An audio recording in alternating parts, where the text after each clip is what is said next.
Welcome to Maximum Resilience with me, Kelly Bazzani, as we go on this epic journey of how to own your power and the steps to take that lead you towards an incredible life of maximum resilience.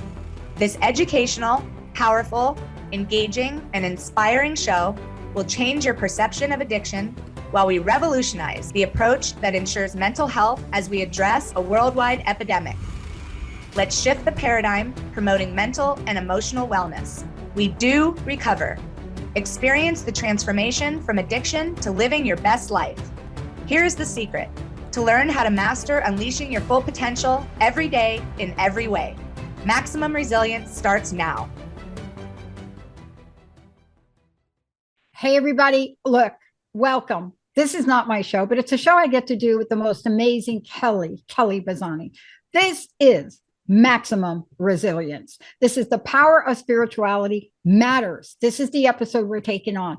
Before we dive into this, let's just take a moment, because I think it's important for people. They're going to hear a lot from us today about this, but it's also important for people to know, Kelly, what is it you said yes to your calling in life? How are you, Kelly?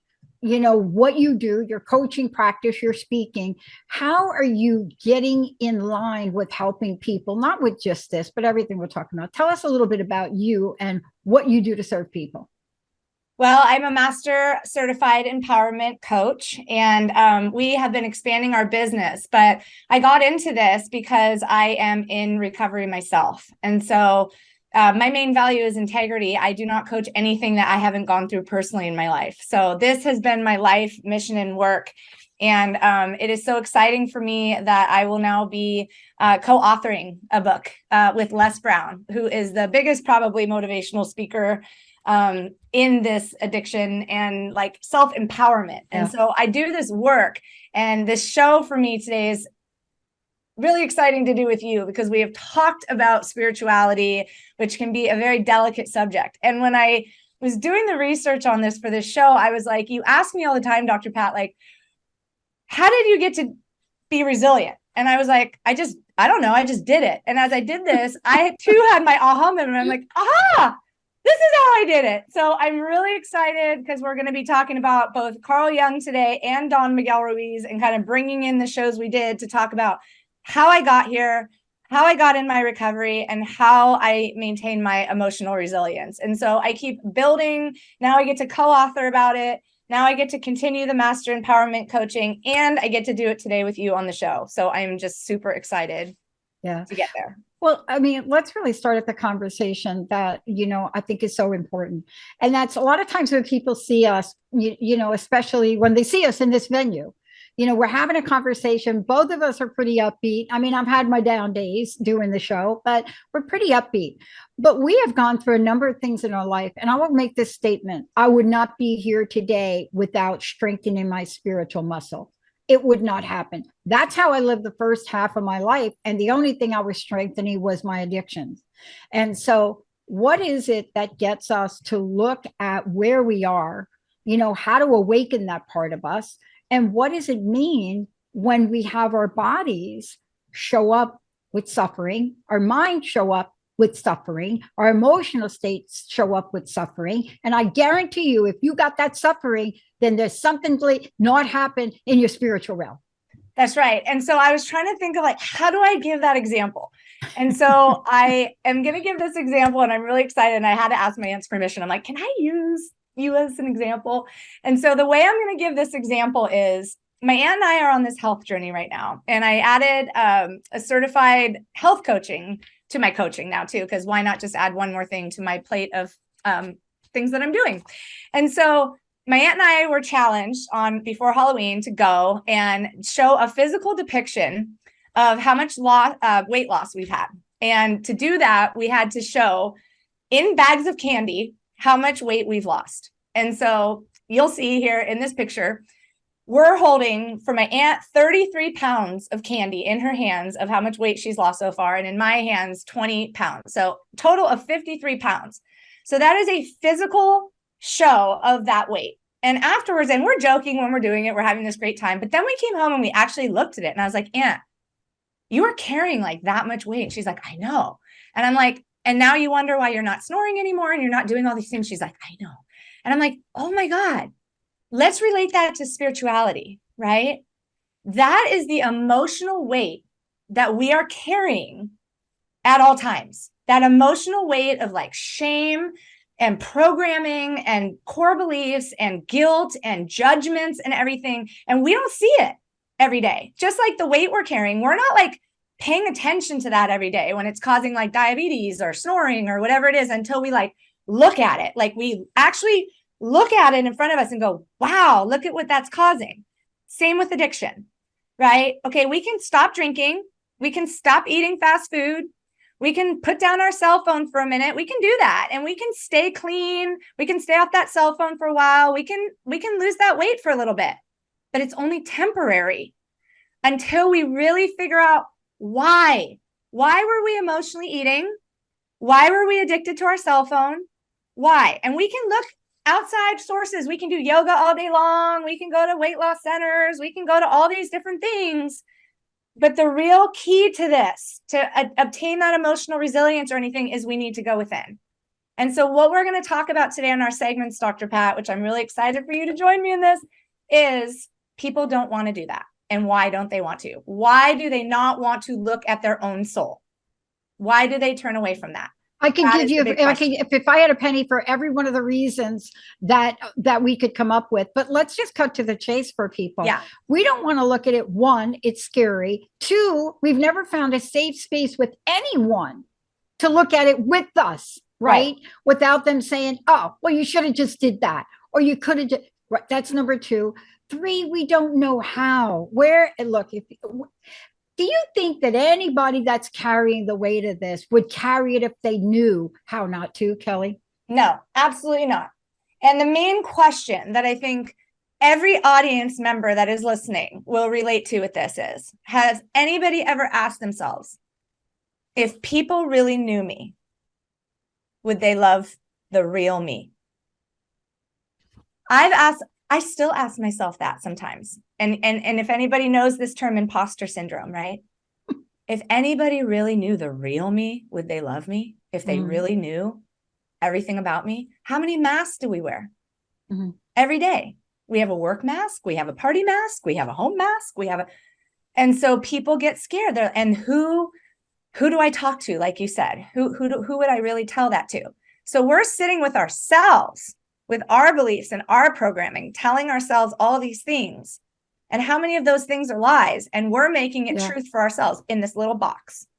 You know, my stepmom used to say something to us girls. She used to say a lot of stuff, but I shared a little bit this morning. But she used to say to us, girls, y'all do not have to worry about hell. And we'd be looking at her like, what do you mean? She said, we live in hell right here. So that was my mom, who believed that you are working through your program here in this earth skin, and that you don't have to worry about hell, because this is like, you're going to go through some stuff here, and how you go through them is going to determine whether you live the life you really desire or you don't. What do you think about my mama? She's up there now. So I love your mama, and she's absolutely right. And so that is what I love to say, right? Because when my clients come to me, I always say, emotional pain is inevitable. Suffering is optional. And so I always say to my clients, look at the role that you're playing in your own suffering. And so we always this is where it gets really touchy in recovery. And I like to put the emphasis on recovery just specifically for this show. But I'm talking about everybody as well. But please, like, put the emphasis on recovery for this. Look at the role we're playing in our own suffering, because people will turn away from the program when they hear God, because God is listed. And I want to just be really clear, because people will say, watch what you do on earth, because that will determine whether you go to heaven or hell. We are in heaven and hell right now. Okay. And we live in our dream of hell. We create our own hell right now. And like your mom said, we have the choice to create our heaven or hell, right? Because we're in hell in our minds with our thinking and our beliefs. Like if you've listened to our shows, me and Dr. Pat's up until now. And so we choose to suffer because we've learned to suffer. We've learned it. And so then we create a belief system to support that truth. I've been doing it this past week, and I'm going to talk about it on the show. And so I will be the first one to tell you that even in my recovery with all my successes, I do it too. So we learn all these things. And so if you choose to take radical responsibility for your life, you can change this for yourself. And I love Don Miguel Ruiz. Please, if you have not read him, right, please read this, The Mastery of Self, because in that he talks about this. And Carl Jung's quote is just so perfect, because he says, no tree, it is said, can grow to heaven unless its roots reach down to hell. I found my light in the darkness. That is how I found my light, in the dark. Because without going through these things and seeing like, oh man, you know, I'm angry today. I'm perfect just in my anger, right? What is that anger trying to tell me? Right. And so I had a coaching call this week. Right. And I'm like, I am so stressed out. I've got all this content for Dr. Pat, and I've got to write this book chapter by next week. And everybody's putting all these demands on me, and blah, blah, and she's just quiet. Right. She's just quiet. And she's like, okay. And I was just creating my own hell. How grateful that I have all these things. Okay. So it's not good, bad, right, or wrong. It just is what it is. Right. And I can choose to suffer in that. I can choose to suffer and stress myself out. I had migraines all week, but I'm my own source of security, approval, this and that. I'm not going to find my answers anywhere else. I can do yoga all day long. I can go do all these different things, but it's all still there until I choose to get out of my programming. Because here's the kicker. And I just want to get here. My mom's like, okay, honey, so what? And I'm like, and I got nothing to show for it. And as soon as I said it, I was all, I have nothing to show for it. But that's all my programming. Okay. So in the end, what we're looking for is to find ourselves, to be ourselves, to live our own life instead of the way we were programmed to live. Programmed. Okay, so that's where we get into like knowledge versus wisdom. I can be knowledgeable about Dr. Pat all day long. Yeah. But not wise. Yeah. And, you know, part of this too is when we're talking about wisdom, there's a component that never gets talked about. And, you know, I've had a million people tell me why. And that is the power of our intuition, that thing we have inside of us, that innate ability, that the knowing, this knowing. Now, I could probably write something about the difference between wisdom and intuition, but I don't know what I'd write. Here's what we do know. We know that intuitively we are guided. I don't know what sports person I've ever coached or talked with. I play a sport, and I made a comment in a show the other day. I said 60% of what I do is intuitive. Yes. And, you know, and yet there's a wisdom that we gather from what fuels our intuition. You see what I mean? I do. And so talk about this for a minute, because you see, there's so much of us acknowledging, like you did, but there's also so much that we create. And the story, suffering is a story. And if you're really good at storytelling, you're really good at storytelling your suffering, but there's a benefit in it. There's a benefit in it. And let's talk about what happens when the light bulb goes on and you realize, dang, I'm caught in my little suffering story, or I'm caught in my life. I don't like the way I feel, but I don't know what to do, Kelly. Well, when you get into like you're talking about, when you have that aha moment, right? When you switch from knowledge to wisdom, people use their knowledge for the storytelling, right? Well, I'm knowledgeable about this, and I believe my story about this, and I did it right. They think that they're nailing it, right? But when you switch to wisdom, it's you don't have to believe all those images you created, because it expends so much energy to keep in those images you created about what you feel other people need you and want you to be. It's so exhausting, right? And I'm going to use Linda, right? Linda called me yesterday and she's like, where's your content for Dr. Pat? I'm like, Linda, I have 8 pages and I need to get it to Dr. Pat. She's like, Kelly, you already know this material. You know what happens every time. You write 8 pages and then you guys get on and you just talk about it and this and that, right? And I'm like, no, but Linda, and knowledge, right? So when I switch to the intuition and the wisdom, right? It's not what you need, my image that I think you need me to be, or Linda, right? And so you just switch to that, and you have this aha moment. And so Don Miguel describes it in The Mastery of Self as if you're, and I love the way he describes it, Dr. Pat. He described it as you go to a party with 1,000 drunk people and you're the only sober one there. And you're like, oh, right? And you become a skeptic. And he describes it as you don't become a skeptic like you're judging people all of a sudden. You're like, oh, they're still trapped and stuck in their belief system. But he describes it as you're a skeptic, and that you don't see the world the same way again, because you start to question the story and the programming. You're like, I don't need to believe that old programming anymore. And you become innocent again. And he says, not innocent in the way of a child, because a child can fall back into those beliefs again, but you could become innocent in the way that you're like, oh, you just start to wake up. But you do it with compassion for the people that are still drunk, because you were drunk once too. And I love the way he describes that, because that's how I feel, right? Like once Linda started talking, I was like, oh, right. And we just both started laughing, right? We're like, oh, okay, right? So that wisdom is like, you can't hate the experiences that once shaped you, right? So I don't look back and like kick myself about it, or feel shame or guilt about it, or get mad that I just spent 14 hours researching this for days and days. I'm like, oh, okay, right? And so then when I see other people and their stories or whatever, I'm just like, I don't judge, or I don't do any of that. I might have to set a boundary and separate my energy, or do whatever I do.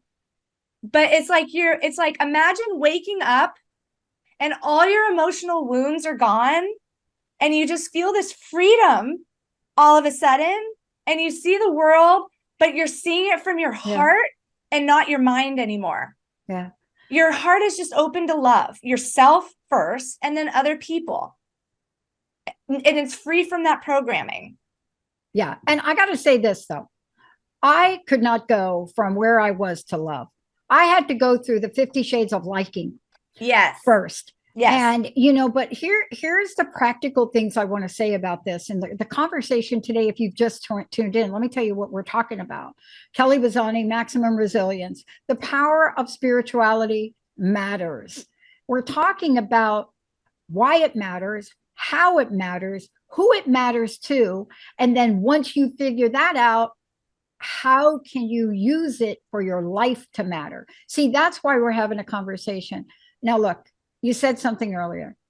I remember getting sober, moving to the Pacific Northwest. Place is full of spirituality, most spiritual city on the planet or something, I think it was deemed. And I thought, this is good. But I remember my friend saying, you got to come to the spiritual center. And I said, well, were they going to talk about God? What? I mean, right? And I said, they're going to talk about God. I mean, I have evolved from this moment. I want to tell the audience, early sobriety, I evolved from this. I said, okay, well, no, they don't really, what you're going to say Jesus, right? No, the pastor, walk in the church. My friends, half of them on that side of a thing, the other half of them on this side, not to let me out. And the Reverend Dr. Kathy Ann Lewis decides we're going to talk about Jesus the man today. See, God is smarter than a fifth grader to put me in that place, to give me an understanding about something I had no reason to dislike. I had nothing to dislike about any of the spiritual masters. What I had to work through is disliking the institution and how I was treated. Kelly, so many people turn the light of spirituality off, not because of spirituality, but because of either a history of what they've learned, what was done to them, or what they believe about institutions. Wouldn't you say that? I would agree, because if you're truly there, right? Like people ask, well, why don't we know it? Well, why hasn't he come to save me? Well, why wasn't he there in my darkest moment? Well, I grew up this way. I mean, I was raised Roman Catholic. And when I went through my addiction, I was like, well, where was he at my darkest moment? I don't need to go in and chant but that's our mind. That's our limitations. As a human, we're taught these are your limitations.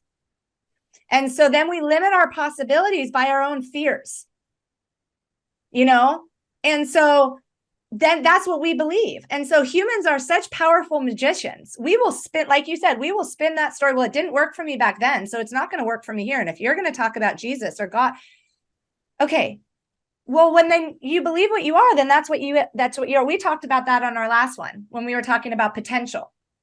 People already believe what they are. And so I completely agree with you on that.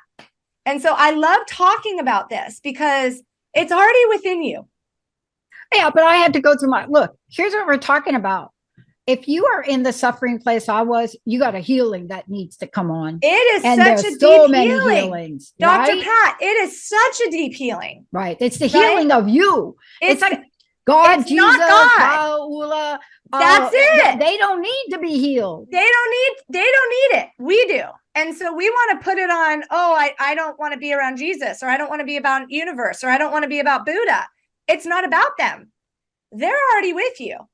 It's going within.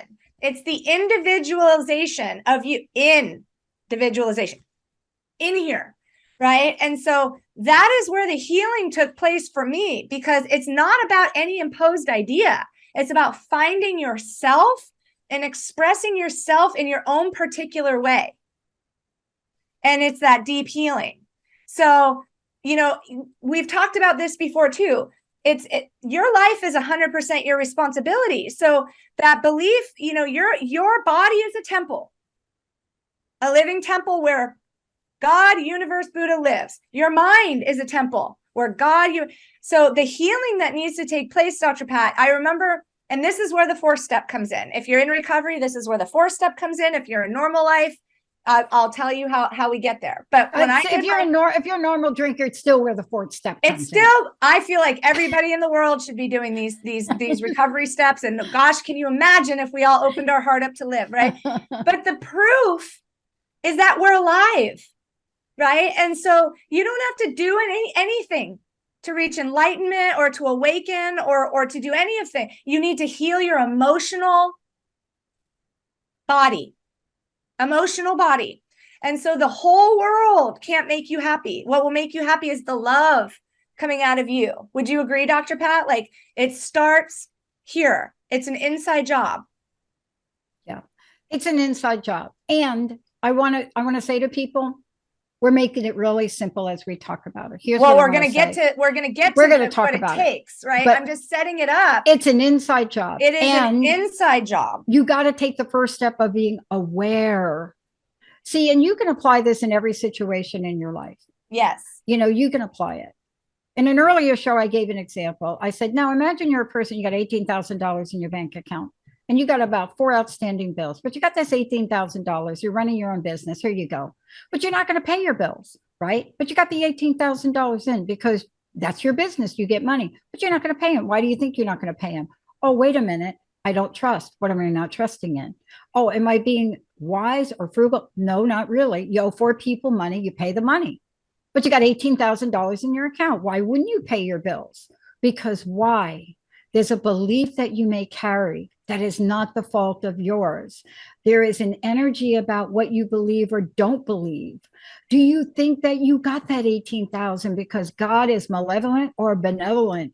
Do you believe in the flow of the universe? See, that's what you're going to take on today. Yes. Because if you don't pay those bills, even if you had 500 in there, if you don't pay your bills, what are you telling God, the universe? That's right. What are we telling them? It's acceptance and surrender, which we're going to get into, right? Acceptance of what is, not what you believe is, what really is, and then surrender to the old programming and everything else like that. So you're not speaking through the filter of your wounds. And we hear that all the time, right? People are speaking through the filter of their wounds as to why. And that's where you get the fixed mindset versus the open mindset. Oh, this is how it really is. And I get to choose whether I want to go this way or stay here. And so that is what I want to speak about when we talk about, like, what are you doing for your soul? And that is where right now we're just setting it up. But like, it is not an easy job. And that is why people turn away from doing this inward work. Well, no, and this is what we'll talk about, Dr. Pat, when we get rolling on this is, people, I say this all the time to my coach. She's like, what are you doing? I'm like, well, I did the Dr. Pat show and I did this and that. What are you doing for your soul? Well, I went and got a massage and I did some meditation this morning. No, what are you doing for your soul? It's different. It's introspection. Really, it's getting a good, hard, honest, moral inventory of your motives, your true motives of what you're really doing in your life. And that is what you're hear when people say the dark night of the soul. People you got to get in there, open that Pandora box that you don't want to look at, and get, where is your shame? Where is your guilt? Where are your judgments? Where are your motives? Where are your selfish motives? Where is your programming that's keeping you stuck? And once I did that, I don't want to post that I have an Intoxilock in my car. I don't want to post on my website that I got arrested. I don't want to do that. Why?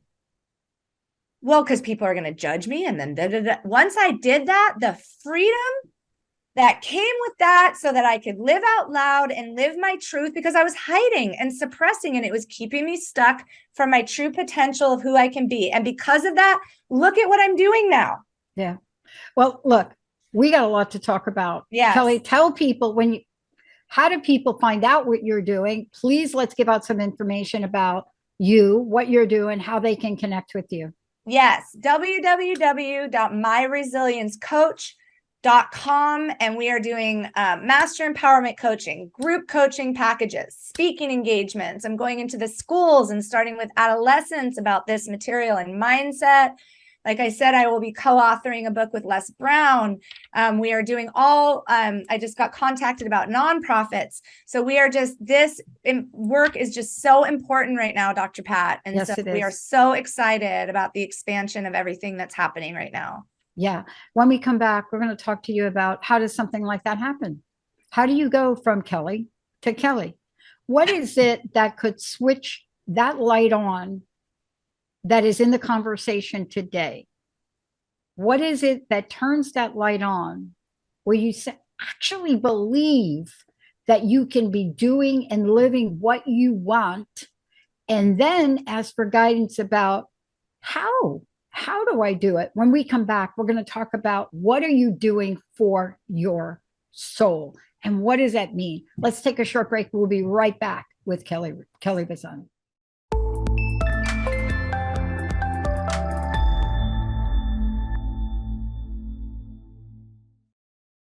Hey, everybody, welcome back. You are listening to Maximum Resilience with Kelly Bazzani and me, Dr. Pat. I have had the honor of taking this journey with her as she shares the importance of things in life that matter. Today, the power of spiritual matters. Why? Well, you heard a little bit about the why. You've heard a little bit about the what. You've heard a little bit about the journey. But now you're going to hear a little bit about what you can do to fuel the fire of your soul. Your soul is with you. It doesn't go away. But what happens? Does the light get diminished? Do we think it's diminished because somebody else is throwing sand on our fire? Or is there something that Kelly's going to share with you today that's going to enlighten you as to what step you can take now? Right, Kelly? Yes, absolutely. So Carl Jung, who's one of my favorites when he speaks about this, says you have 3 births. And he talks about your first is your physical birth. And then you have your development of the ego. And then you have your spiritual consciousness. And I love when he talks about these things because this is like the bread and the butter of the whole consciousness for me. Some people never reach the spiritual consciousness. And that happens if we're focusing exclusively on ego and its conditioning and the rigid unconscious mental patterns. And that is where I see when I either sponsor people in recovery or I'm coaching people where people get stuck. I even see it in my personal life with some of my relationships. This happened for me. And I want to kind of share a personal story here because this is where we also get between the knowledge and the wisdom. The knowledge is the ego, and the wisdom is the spiritual consciousness. So what we were talking about is like people will do anything to kind of avoid their souls. And I posted a while ago on my social media that I used to fill my voids with anything but my own self-love, right? So in my addiction, I was filling everything like that. And then now sometimes even when I get so busy and I start to develop like physical maladies, right? In recovery, this is called as the spiritual malady. And it leads to feeling very empty in our souls. I get kind of emotional when I talk about this because it brings me back to that time in my life. In recovery, it is emotional. Let's take a moment. It really is. Let's just take a moment. Take a minute. Let's just take a minute right there. Because I want people to get this. Yeah. I really want all you all listening to get this. Because Kelly and I will have a tendency to really walk through things without expressing what the emotional side of awakening is for any of us that have come from a deep, shallow place to a glimmer of light, then to discovering that there is more, and then to having the light shine within ourselves. And I'm telling you, you're going to hear about the work that it is, but it is emotional because part of what you're hearing from Kelly and from me, we remember what we were like. We remember, we have relived it in whatever halls of recovery you go to. We understand that part of ourselves. And so it is emotional because while you may have transformed or transmuted, those parts of you are a reminder, right, Kelly? It is. And, you know,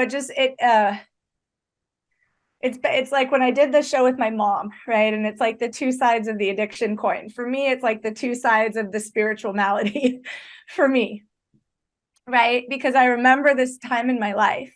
And when I see people that are in fear of going through this, but it's keeping them stuck from the potential that I see, sometimes it comes out like, whew, right? Like, you know, because I could see where they are and I see where they could be, or, you know, but for me, when you're in this spiritual malady, or when I was in this spiritual malady, it's referred to as restless, irritable, and discontent.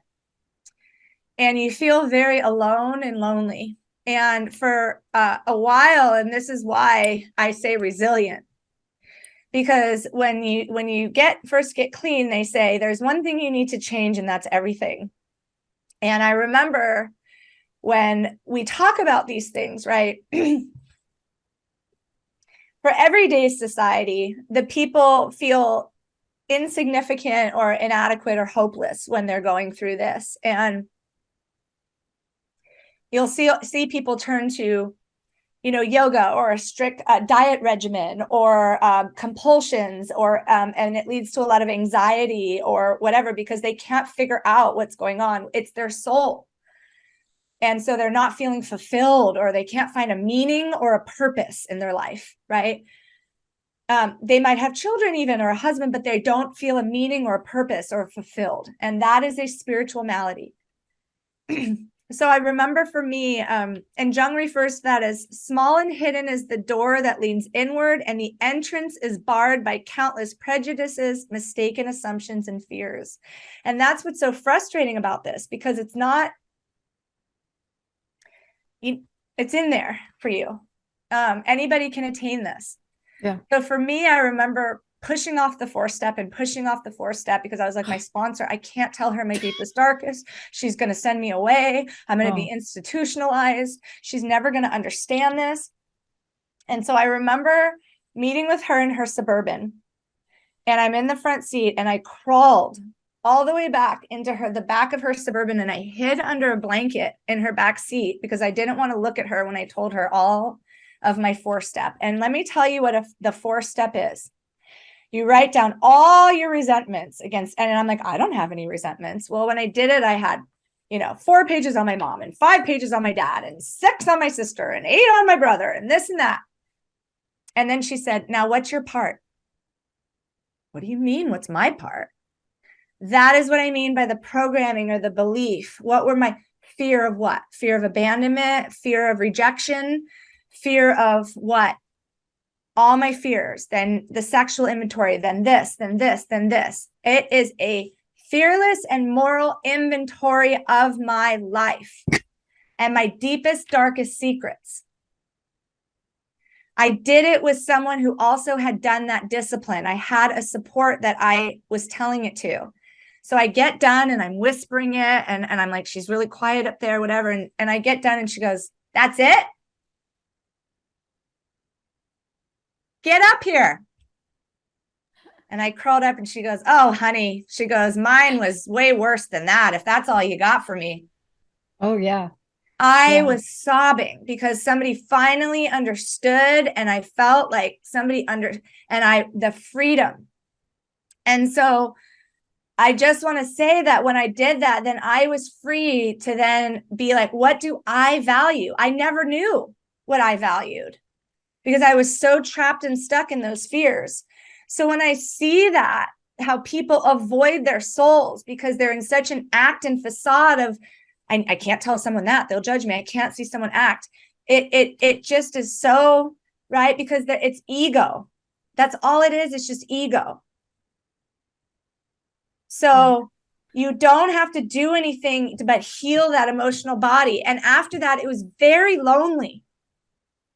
Because after that, you can't unknow what you know. And so I couldn't then go against anything. Once I turned that over, there was no way I was putting that back in my emotional body. That's and right. So I wasn't going to be around anybody that conflicted with that part of my soul. So it was lonely. I then wasn't around that type of environment. I then wasn't around those types of people. Still to this day, I will not do that. It's called 6 secrets in recovery. Yeah. And one of the things too, Kelly, we should also talk about is the fact that you don't do this once.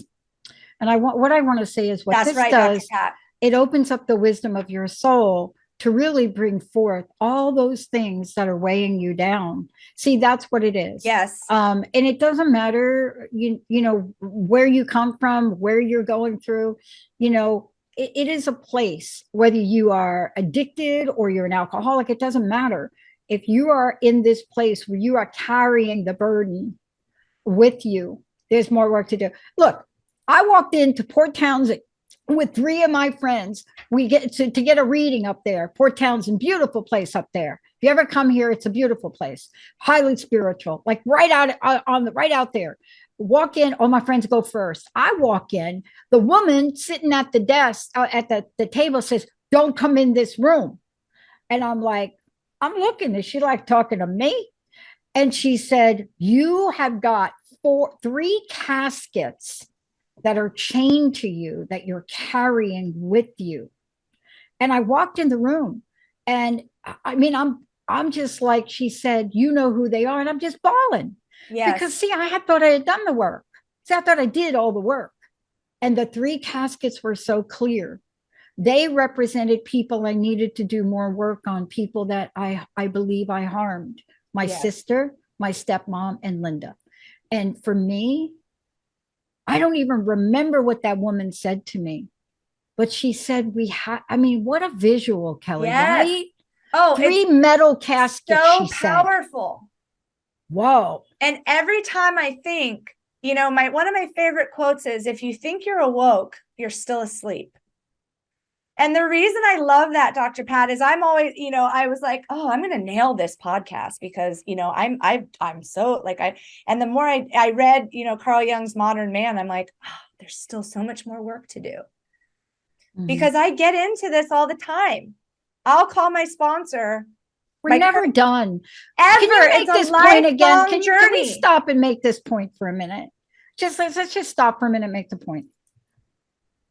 We may be sharing some insight with all of you listening to this as if we're done. We're not done. Ever. I'm not even sure where I am in the evolution of self. Right? Yes. But I will tell you, I know when I am not in my spiritual mojo. I know it. So look, we are on the escalator upward to the divinity that we call ourselves, through That's our own it. self-exploration. That's it. That is it.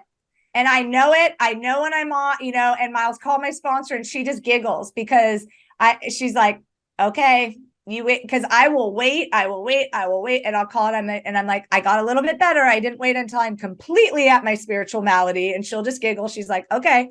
Right. Because I know when I'm off, because I'll feel it. Oh I'll my just God. feel Jessica will call me out. Jessica and Linda will call me out on it. You got the best But- over there. Yeah. But because look, you have to catch it when you catch it. Isn't that what we're talking about? Is helping people learn how to catch it before it catches you. Awareness, acceptance, surrender, turn it over. And my sponsor used to say, you're playing hot potato with your higher power. I'd give it to my spiritual, take it back. Please take it from me. I'm so overwhelmed. Well, give me a little bit back because I need to send that to Dr. Pat. No, get right. Give it over. Right. And so when we do that and we're coming from wisdom and not knowledge, heart, open your heart and not closed-minded, right? What that does is it turns what we feel is impossible. Oh no, I'd never do that. Oh no, I'd never talk about that. Oh no, that person would never understand. Those nevers, no, shouldn't. It turns the impossible to possible. And it turns that suffering to freedom. And that apparent road of like unconsciousness, like we're just unconscious. And so what I love about that is you take the cooperation then of the unconscious where you're like, oh, all that programming of, we got to get there. We got to get there. You're going to take us through the archetypes because we got to help people get there. We got to get there now. Let's get there because you take all that programming of the unconscious, right? That you've been doing for years and years and years and years and years. And then you have that aha moment where you're like, oh, I don't need to believe that anymore. Right. And then it comes into this beautiful transcendence of like, oh, right. And you're like, whoa, that's your 4th step. Right. Or for what we call normies, right? That's your just like, oh, okay. Nobody ever died from swallowing their pride. That's what I would say for like normal people. Oh, okay. And so that's that fearless moral inventory. So I want to go into the archetypes because this is where people can really go, whoa. Okay. And so this is Carl Jung. So you become conscious of more than your unconscious motivations, fears, longings. I really want to write that book. But I'm just going to sit on the couch and do nothing about that and just be fearful about it and then blame my mom for being mean to me when I was 5 and now I'm 65 and I hear it all the time, right? Okay. So we can choose our actions rather than responding automatically from patterns that are not serving us. Okay. So here's the archetypes, Dr. Pat. I'm so excited about this. So excited. 4 archetypes to help you through. Okay. The first is your shadow. You've heard of shadow work. Maybe people have heard of shadow work. I want to do shadow work. Okay. So the shadow is the personality qualities we have that we suppress, we ignore.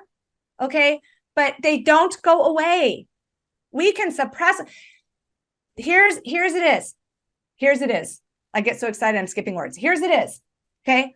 What we resist will persist. What we fear will appear. Okay.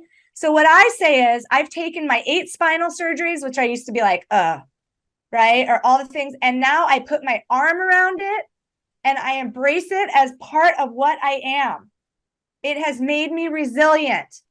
Instead of being like, I was paralyzed and poor me, right? A broken heart equals poor me. I don't care if it's a broken heart over a relationship, over someone hurting my feelings, over being paralyzed, that equals poor me, victim. Instead of being like, I had 8 spinal surgeries. It made me tenacious. It made me courageous. It made me this. How can I use that to inspire others? Resilience. Okay. So the shadow is personal qualities we deny, suppress, or ignore. They do not go away. And those are unconscious things that others did not approve of. Okay. So if Dr. Pat, you're like, I really didn't like your hair the other day. So for the show, right? Instead of me going, thank you for your feedback.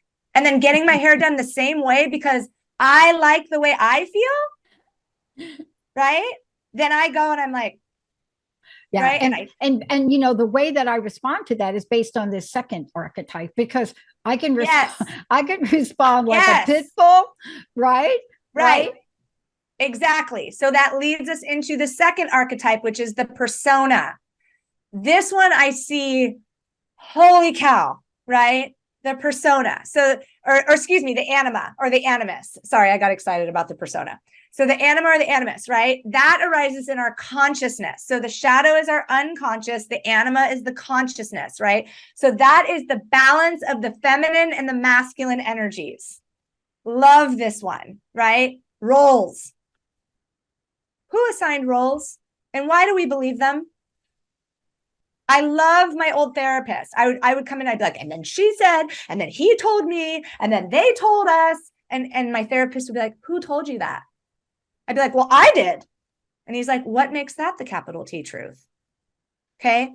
So the animus is the society and the upbringings may have caused us to repress traits viewed belonging to the opposite sex or the opposite gender.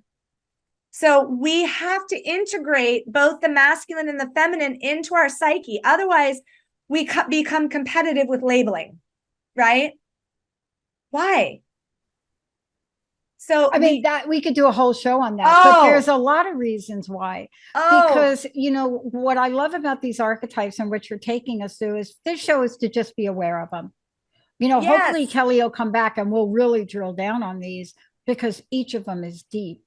But when we have that realization that I may be a woman and I have been told more masculinity than most men, but that doesn't mean that you take it personally. You have to understand it because it fuels the persona. It absolutely does, right? So we go into the persona, and the persona is how we represent ourselves to the world. So if you aren't aware of your shadow and you're not aware of that animus, look at your persona. Okay.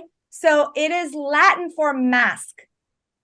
And I did so much of this work in my self-mastery courses. Oh my gosh, my master life coaches, Barbara and Martha, they just like had me look at myself like this for, holy cow, did I get myself handed to myself. I can't use swear words on here, but I would.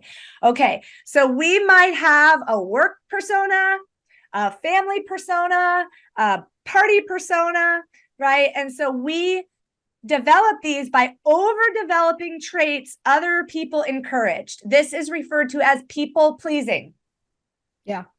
I'm hoping there's a place for me to drop a picture of me like I'm 22 in here with my table tennis coach. One look at that face and that will explain persona. But this is why you're talking about it, because it's all got to lead to the self.